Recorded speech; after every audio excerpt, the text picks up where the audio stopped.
Hamlet's just sort of walking through his plan to like... Hang on, as Ella walks in late. Ella, do not go to the back of the room.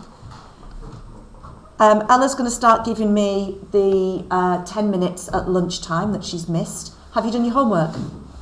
No. Back in 20 minutes when you've done it then, please. Do you have the booklet with you? Yeah. Right, go on then. In fact, 10 minutes, you've got less time. Thank you. Oh, she's harsh. She's harsh. So, Matthew, you're just about to tell me what the gist of Act 3, Scene 2, lines 50 to 107 is. Hamlet's walking through his plan to sort of catch Claudius out. He is. I like that, walking through his plan with Horatio to catch him out. But what happens before that, Jess? What's that whole section about there with Hamlet? What's he saying to Horatio, Patrick? He kind of calls Horatio like the ideal man because Horatio's like honest in his goals, whereas most people Hamlet knows are more about influence. Right. He's like, Horatio, you're mint. I love you for all of these reasons. So we get this lovely, we talked about getting an insight into Hamlet when Polonius reads out uncomfortably the letters, the poems that he's written to Ophelia. But here we get it from the horse's mouth. Horatio, thou art e'en as just a man as e'er my conversation coped with all. Right, and I've written there, the best friends. That's my eye there if you think I can't spell friends. What about this word, just? What can we take it to mean, Jack? He's not saying that he's just a man. He's saying, if you describe someone as just... Like he's fair. He's fair and he's good. Right, awesome. Oh my dear Lord. Nay, do not think I flatter. For what advancement may I hope from thee that no revenue hast but thy good spirits to feed and clothe thee? So, Nim, what's he saying there?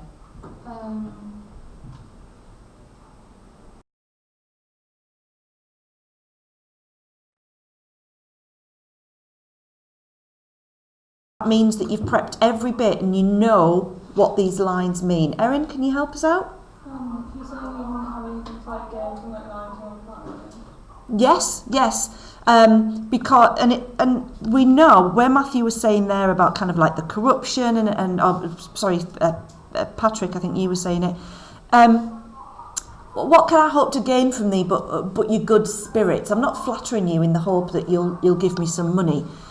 Why should the poor be flattered? What's going on in this bit that I've highlighted? That's a bit harder. Anyone? Jack? It's like him saying like that Horatio doesn't need to, or he doesn't need to like lie or like present himself in a certain way and to appease other people to get what he wants. Right. That Horatio just has to be himself, and he will get his followers. But we've got that word thrift, with this revenue. Crook the pregnant hinges of the knee. That's an interesting image. What does the word pregnant mean in there? Doesn't mean that the knees or the legs are with child. Jack? Does it mean like Purposeful, and waiting. Pregnant often means kind of waiting. Okay, what about this bit then? Since my dear soul was mistress of her choice, and could of men distinguish, her election hath sealed thee for herself. Jess, you want to tell me? Sorry, not Jess. Holly, do you want to tell me anything about that? Where are we? Since my dear soul was mistress of her choice. What have we got going on there? I've commented on the suffering. I think it might be just below actually. Right. The suffering all, suffering nothing. The repetition and that. Right. Okay. I'll come to you in that one in a bit then. But let's stick around here. Sophie. First of all, what have we got in since my dear soul was mistress of her choice? What kind of language have we got there? We've got personification, female personification of his soul. I don't know if that's important.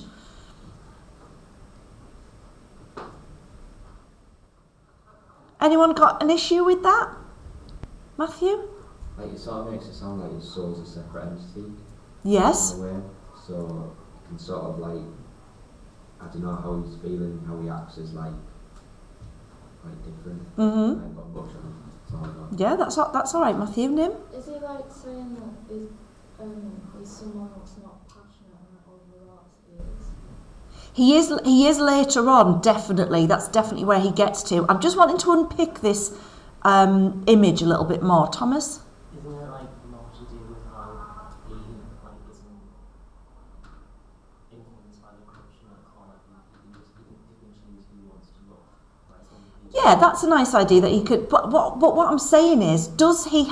Since my dear soul was mistress of her choice, is he in control of his choices? No. Not all the time. He's not. No. There's an irony there, isn't there? And I don't know if that's interesting that his soul is female. Jack, were you going to add to that? I was going to say, like, because women in Denmark obviously aren't given a lot of agency to themselves, Right. the idea that he addresses it like that sort of infers that his soul is the same way. Right, so it kind of weakens his argument a little bit, doesn't it? So he's saying that since I could make my own choices about my friends, at least he can do that, her election hath sealed thee for herself. Now I've circled sealed. I've obviously just taught this lesson with block 2.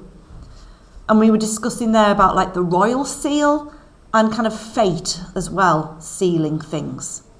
Yeah? Has everyone got that? Now where have you seen the royal seal? Where is that going to be used later on in the play? For a much more negative reason. Patrick? Is it when Claudius kind of decrees Hamlet to be killed? Yes, go on. It's like he seals Hamlet's fate. He seals Hamlet's fate, and then what does Hamlet do with that? Jack? Like, opens it and rewrites it for Rosencrantz and Guildenstern to be killed. He does. And how does he manage to seal it? I'm not sure. What's he got? What does he own? The king's ring. The old king's ring. So he's able to put his royal seal of approval. Right? That's where we get this term from, seal of approval. And then he's going to go on and tell us why he loves Horatio so much. Nim's already touched on it. For thou hast been as one in suffering all that suffers nothing, a man that fortune's buffets and rewards has taken with equal thanks. So, Jess, how does he respond to the good and bad that's thrown at him in life? Yes, yeah, and he's quite humble about it. He's humble and he's pretty calm and steady. Yeah. He has taken the buffets and the rewards with equal thanks. Right. Okay, and let's look at this next bit then.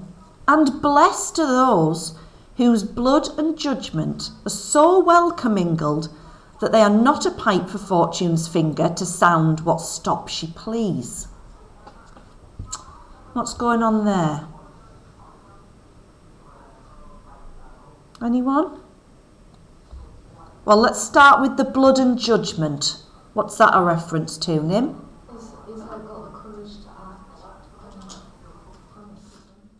Right, so would that be the blood, the kind of the passion? But the judgment, Jack? Is it about, like, balance? It is. He's got in balance the passion, the bravery, with the reason and the logic. And Hamlet, he goes so far as to say not only does he admire that, but that the men who are like that are blessed. Kind of puts a holy seal of approval on it. Now, why is that good to have your blood and judgment in balance? What does it stop happening to you? Yeah? Tell me from this here that they are not a pipe for Fortune's finger to sound what stop she please. Well, like, do anything from women. Yeah, Like, good fortune. yeah. And also, go on, Jack. I was like, when you're put in a situation just by chance, you deal with it accordingly rather than acting like irrationally, like Right. everybody does. Right, so just like with the buffets and rewards, when fortune throws something at you, you're able to make a good judgment about it. And I think we've already said, how different this is to Hamlet. So Hamlet's admiring in Horatio what he's not seeing in himself. We've just talked about the seal and where that comes later on. What about this pipe? What about being played like a musical instrument? Always with Rosencrantz and Guildenstern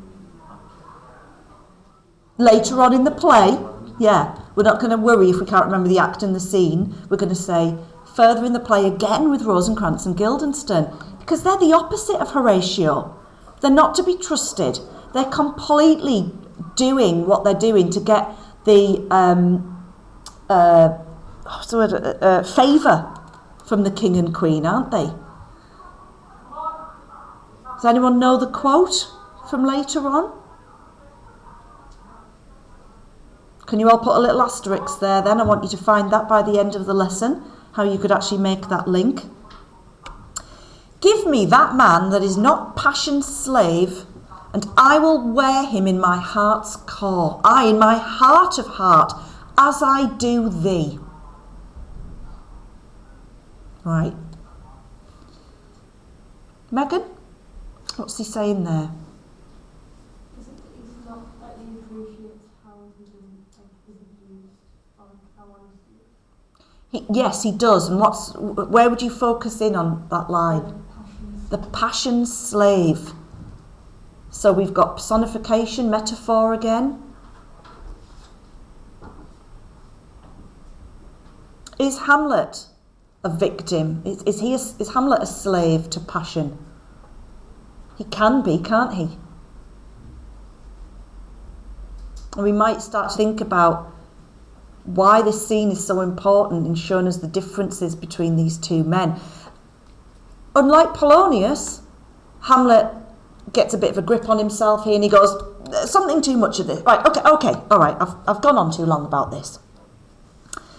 There is a play tonight before the king. One scene of it comes near the circumstance which I have told thee of my father's death. I prithee.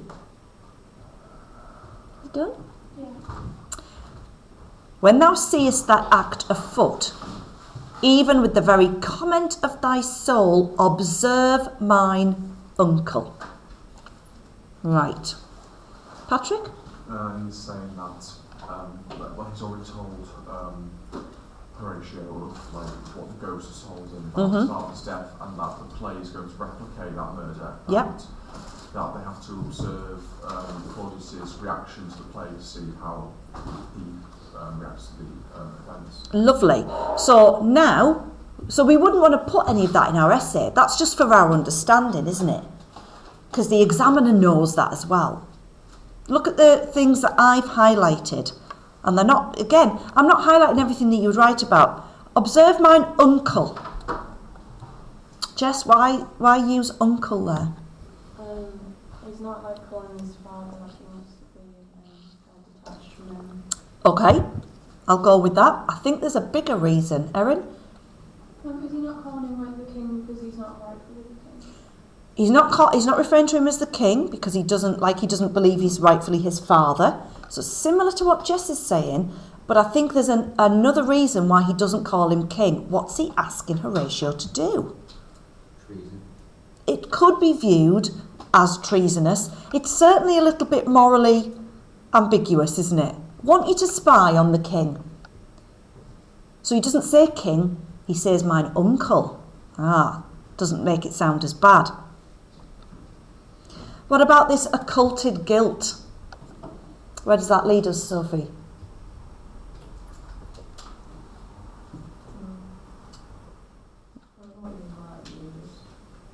Okay, sorry, so what, well, why is his guilt referred to as occulted? What's the occult? Is it like, not like perceived, but like, Okay, I'll come back to you. What's the occult, Thomas? Hasn't it got like superstitious like connotation to it? It's like a witch's meeting. The occult is anything. Think of Harry Potter and the Dark Arts. It's witches, it's Satan, it's temptation, it's sin. So when I said where does it lead us, I meant calling his guilt occulted suggests that What that he was influenced by the devil. yes, makes it really bad, doesn't it?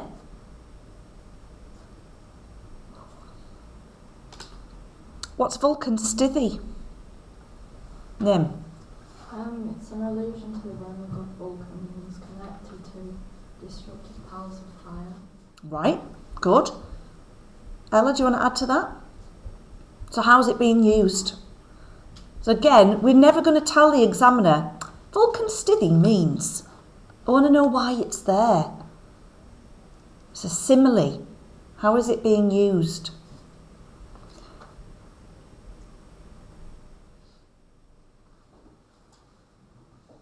Like his imaginations are like as bad as like fighters, so they're almost like hellish. What and why would they be? What's the bit that goes before it? You lot are very good at lifting bits of text kind of out of context. If his occulted guilt do not itself unkennel in one's speech, it is a damned ghost that we have seen, and my imaginations are as foul as Vulcan's stithy. What does that mean?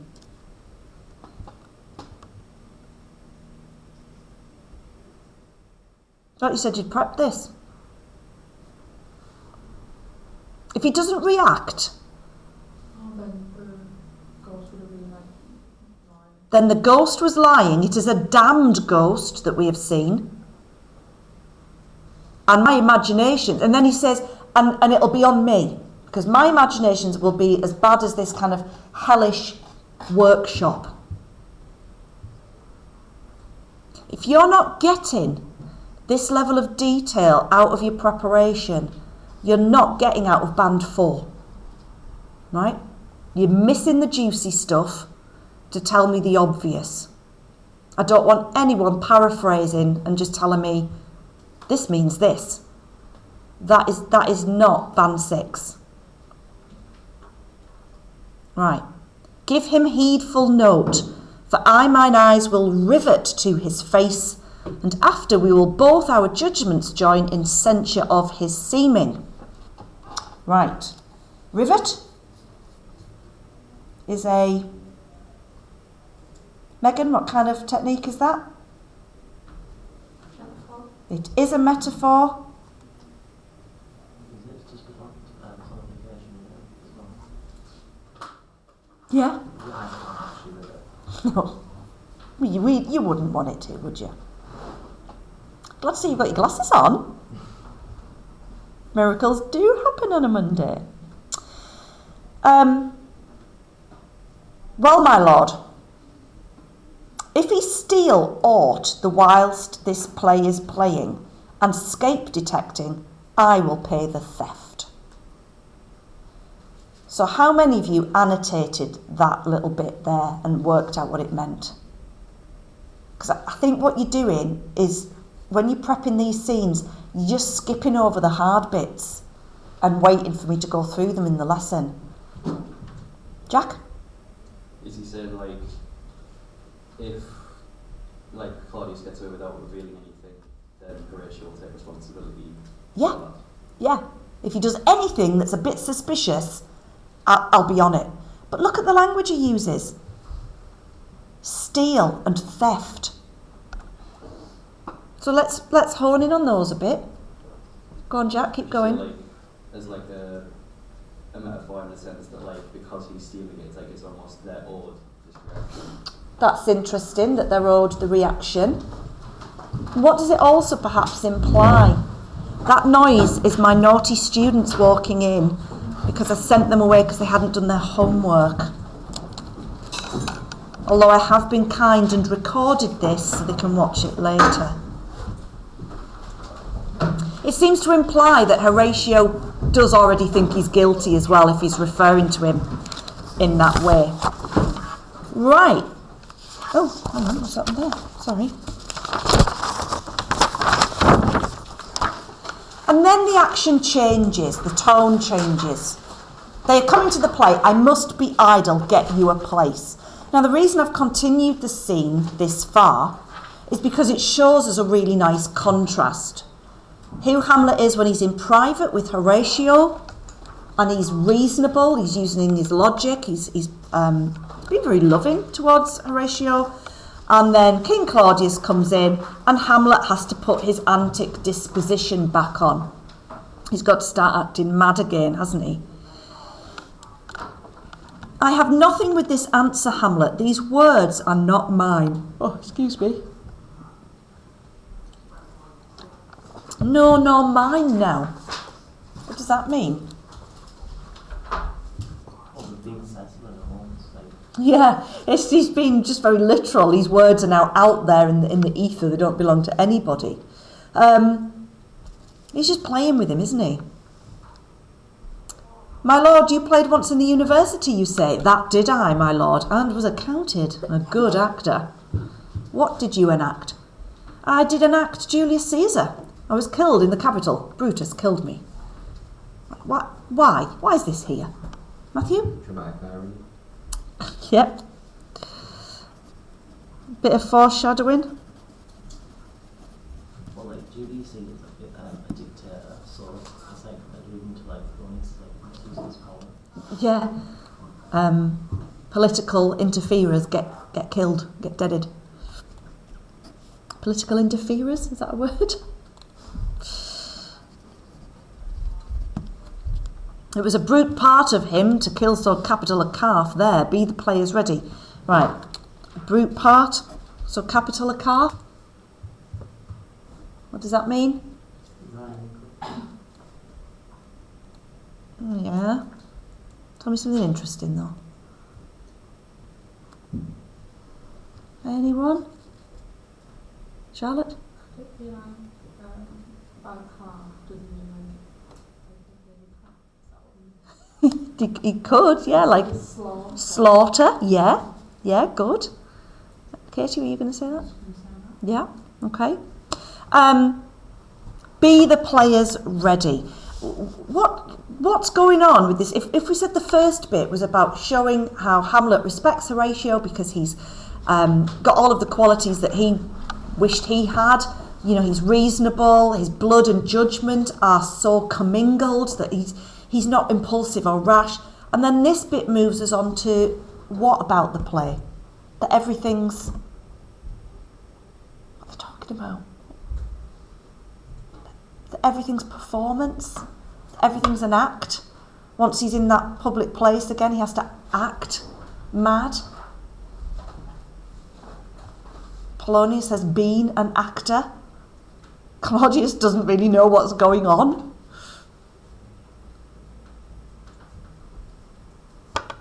So how would you feel if you got this bit? Got this section in May. No response. It's not as nice as the Romans. It's not, but they're not likely to give you a nice one, are they? No. So, homework for everyone for next week. Where's Josie, by the way? She didn't come with it. I didn't know she would do it. Yeah. Okay. I'm sure she'll be back at some point. Your preparation has to be a lot more detailed. Right? You need to be there with your Arden copy. You need to be looking online. You do not... How mad will you be in that exam when you get a scene and you didn't prep this one? You're just going to kick yourselves, aren't you? Okay, let's leave that one there.